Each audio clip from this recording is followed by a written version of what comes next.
Today, we're going to delve into the 4% rule, one of the most frequently quoted benchmarks for retirement withdrawal strategies. We'll cover what the 4% rule is, the key issues and limitations with using this rule, and provide some recommendations on how to use the 4% rule to approach retirement planning more effectively. If you find topics like this helpful, take a moment to subscribe for future content. Your support is very much appreciated. So, what is the 4% rule? The 4% rule is a popular guideline for determining how much you can safely withdraw from your retirement savings each year.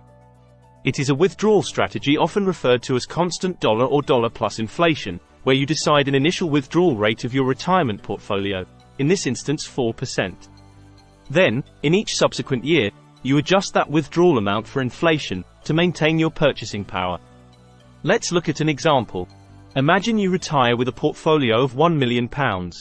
Under this rule, you would withdraw 4% of that amount, which is £40,000, in your first year of retirement. In the following year, you'd adjust that £40,000 for inflation, say by 2%, resulting in a new withdrawal amount of £40,800. This ensures you maintain the same purchasing power despite rising prices. In his 1994 seminal paper, Bill Bengen found that for a 50-50 portfolio of US stocks and bonds, a 4% initial withdrawal rate had high success rates of portfolio longevity, even across scenarios like the Great Depression. Sounds straightforward, right? Well, yes and no. One of the main advantages of the 4% rule is its simplicity. You start with a 4% withdrawal, adjust for inflation each year, and repeat. There are no complex decision rules or thresholds involved. It also offers predictability and stability in your annual withdrawals, as you simply adjust the previous year's withdrawal for inflation for the next year. The 4% rule can be useful as a quick, back-of-the-napkin way to evaluate if your retirement portfolio has a good chance of lasting for at least 30 years without running out of money. Let's dive into the 5 issues I have with the 4% rule. The first issue with the 4% rule: it is based solely on US stocks and bonds. Bengen's original 4% rule study used a 50-50 allocation to just US stocks and bonds. However, the US market has historically been the best performing globally, by a significant margin, so basing assumptions solely on US data results in overly optimistic performance expectations. On the other hand, while the US market has historically performed well, there's no guarantee it will continue to do so in the future, so it's important to beware of recency bias. The key to a healthy retirement portfolio is diversification. Spreading your investments across different asset classes and geographic regions helps mitigate risk. Looking at historical performance, the US market has been a strong performer, but it's important to remember past performance is not always indicative of future results. Experts at Morningstar, Vanguard, JP Morgan, Schwab and BlackRock. Now, that's quite a distinguished list. All project lower future long-term returns for the US market compared to a globally diversified portfolio. This is partly due to the current elevated equity valuations in the US, which leaves less headroom for significant growth. Here's another observation on why a globally diversified portfolio is key. A US-only portfolio is subject to single-country risk, as well as concentration risk in a very small handful of stocks that make up a large portion of indexes like the S&P 500. In 2020, the top 5 S&P 500 stocks made up a quarter of the index. Compare this to the MSCI World ex-US, where the top 5 stocks constitute only 7% of the index. Instead of a US-centric approach, consider a globally diversified portfolio of stocks and bonds. Vanguard Research concluded in their June 2021 paper that US-only stocks and bonds had only 36% probability of success for a 50-year retirement, while an internationally diversified portfolio had a significantly better 56% probability of success. This means allocating your investments across different developed and emerging markets. Good options include the Vanguard FTSE Global All Cap Index Fund for stocks and the Vanguard Global Bond Index Fund for fixed income. You can add satellite positions in areas like small caps, emerging markets, and technology. Here's a tip: avoid home country bias. This means avoiding global funds that heavily favor your home country stocks. For instance, the Vanguard Life Strategy funds have a strong UK bias, which might not be ideal for diversification. Alternatives like HSBC Global Strategy Funds allocate investments based on global market capitalization, ensuring a more balanced approach. The second issue with the 4% rule: it is based on a 30-year retirement horizon. This is too short for many retirees today for two key reasons. First, increasing life expectancy means more people will live longer in retirement. Is 30 years enough? Second, some people are choosing to retire earlier than the average retirement age of 65, while others choose to retire much earlier. You should always plan for a longer retirement horizon, to mitigate the risk of running out of savings, known as portfolio longevity risk. No one knows exactly how long they will live. But let's look at some statistics on life expectancy trends from the UK's Office for National Statistics, ONS, and the US Society of Actuaries, or SOA, Research Institute. Statistics from the ONS show a significant increase in life expectancy. Today, a 25-year-old male has an 8.7% chance of living to 100 compared to just 3.1% for a 65-year-old male. The trend for females is less stark, 13.2% versus 5.6%. Similar trends are seen in the US, with the SOA Research Institute reporting an 8.9% chance of a 25-year-old female reaching 100 today compared to 5.1% for a 65-year-old. Bottom line, it may be prudent to plan for a longer horizon, potentially 35 to 40 years depending on when you retire, to build in a safety margin that our savings can sustain us throughout our golden years. So, what are our options when planning for a longer retirement? One simple solution is to reduce the initial withdrawal rate. Morningstar's latest analysis, published in November 2023, recommends a safe withdrawal rate of 3.3% for a 60-40 portfolio, for a 40-year retirement. However, they recommended 2.8% in November 2021, under a different set of capital market assumptions. While it may seem small, 0.5% compounded over a 40-year retirement is significant. In their June 2021 paper, Vanguard's capital markets research team estimated that the 4% rule has only 54% probability of success for a 40-year retirement, using Monte Carlo simulations. Things fall off the cliff for the 50-year retirement at 36%. Additionally, I suggest using retirement calculators or retirement cash flow planning tools equipped with Monte Carlo simulations. Tools like Voyant or Timeline Planner allow you to model your retirement income and expenses over your projected lifespan. By running simulations, you can stress test your portfolio by simulating different return rates, inflation scenarios, asset allocations, and time horizons. It's worth noting that the 4% rule does not include taxes and investment fees, which you'd want to include in your retirement cash flow model. This will help you understand the potential success of your retirement plan, and identify weaknesses that might need addressing. Additionally, these software offer the flexibility to experiment with different withdrawal strategies.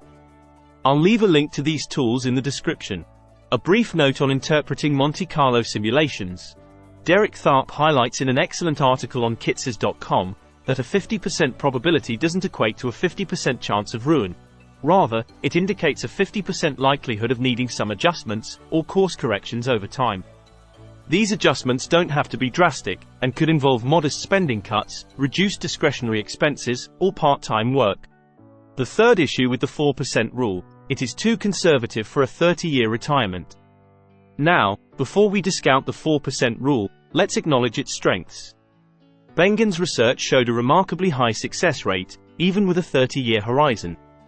Studies suggest that retirees following the 4% rule often end up with more money than they started with. So, we know it's safe for 30-year retirements, based on US stocks, but how efficient is it? We know that the 4% rule serves as a safety net that accounts for various worst-case scenarios, including retiring during the Great Depression or in October 1968. The corollary to this is, it leaves a lot of money on the table in most cases and is therefore very inefficient. Even Bill Bengen stated in a 2021 Barron's interview and in his 2022 Bogleheads interview, that retirees can safely withdraw 4.5% to 4.7% when including small caps in their portfolio. Michael Kitces found that less than 10% of retirees deplete their savings entirely when using 4% initial withdrawal rate. Additionally, in over two-thirds of cases, retirees ended up with more than double their starting principal by the end of the 30-year horizon. This highlights the potential for growth even with a conservative withdrawal strategy. In his 2020 interview with Michael Kitces, Bill Bengen went as far as to suggest 5.25% and 5.5% given the low inflationary environment, but, with the benefit of hindsight, inflation went through the roof in 2022. So, what are our options? For those who prefer the simplicity of a constant dollar approach, you can consider Bengen's recent recommendation for a 4.5% initial withdrawal rate as a starting point. However, it's important to remember that a higher withdrawal rate means less capital left to grow over time, and this applies to a 30-year retirement. You could also use a bucket strategy with a higher withdrawal rate to mitigate sequence of returns risk. I suggest exploring the simplified bucket strategy I discuss in another video. This is a straightforward 6-year, 2-bucket strategy, designed to offer peace of mind without the unnecessary complexity of the 3-bucket strategy. Its simplicity and effectiveness stem from adopting the total return approach, and simply rebalance. The fourth issue with the 4% rule, it ignores portfolio performance. A key limitation of the constant dollar withdrawal approach, like the 4% rule, is that it is too inflexible, and does not adapt to actual portfolio performance, especially when markets perform well above average. To illustrate this point, let's take a look at Portfolio Visualizer, which allows us to run Monte Carlo simulations with different market scenarios. Here, we have a 30-year retirement with a 50-50 portfolio. Running simulations show a wide range of potential outcomes. The worst 10% of scenarios ended with only $800,000 remaining. But the best 90% ended with over $10.5 million. This shows that the 4% rule is overly conservative in most cases when markets perform well. Interestingly, Morningstar's own withdrawal rate recommendations for a 50-50 portfolio changed between 2021 and 2023. This is because their recommendations are based on underlying assumptions about market performance and inflation, which can change over time. The challenge lies in knowing the correct safe withdrawal rate, without the benefit of perfect hindsight. Market conditions are constantly evolving, making it difficult to predict what withdrawal rate will be sustainable throughout your entire retirement. As Michael Kitces concluded, it's overwhelmingly more likely that retirees will have opportunities to ratchet their spending higher than a 4% rule, than ever need to spend that conservatively in the first place. The solution: dynamic withdrawal strategies. These allow you to adjust your withdrawal amount based on market performance. But it does require you to accept some flexibility in your spending. There are several popular options, each with its own pros and cons. I'd recommend considering the Vanguard Dynamic Spending Rule, Kitces' own Ratcheting Rule, Guyton Klinger Guardrails, Cape-based Withdrawals, Bill Bengen's Floor Ceiling, and Bob Clight's 95% Rule. I've covered a number of these in other videos and will link to them in the description. The fifth issue with the 4% rule, it ignores changes to personal circumstances. Another significant flaw with the 4% rule is its assumption of a fixed income need and spending level throughout retirement, that is determined at the point of retirement. So your income will never change, and neither will your spending. This is highly unrealistic. Retirement spending typically follows a smile pattern. Higher spending during the go-go years when you are active, lower in the slow-go years, and potentially higher again in the no-go years due to increased healthcare costs. The 4% rule also overlooks changes in non-portfolio income such as state pensions, side hustle, part-time work and rental income that could impact your withdrawal rate. For example, if you retired at 65, you won't qualify for state pension until 66, which amounts to around £11,500 for the full state pension. Suppose you are a couple living a moderate lifestyle. According to the Retirement Living Standards UK, you will need £43,100 annually. Factoring in the full state pension, you need only withdraw £31,600 from your retirement savings. That's a substantial 27% reduction in your withdrawal needs, which significantly changes your withdrawal rate from your second year of retirement onward. Similarly, the 4% rule does not take into consideration changes in expenses due to paying off a mortgage, downsizing, or simply adjusting discretionary spending such as cutting back on holidays. For instance, if you pay off your mortgage at 66, 1 year after retiring, this significantly reduces your monthly expenses. When you combine the reduction in expenses from paying off your mortgage with the additional income from the state pension, you have a highly favorable financial outcome that enables you to reduce the withdrawals from your portfolio.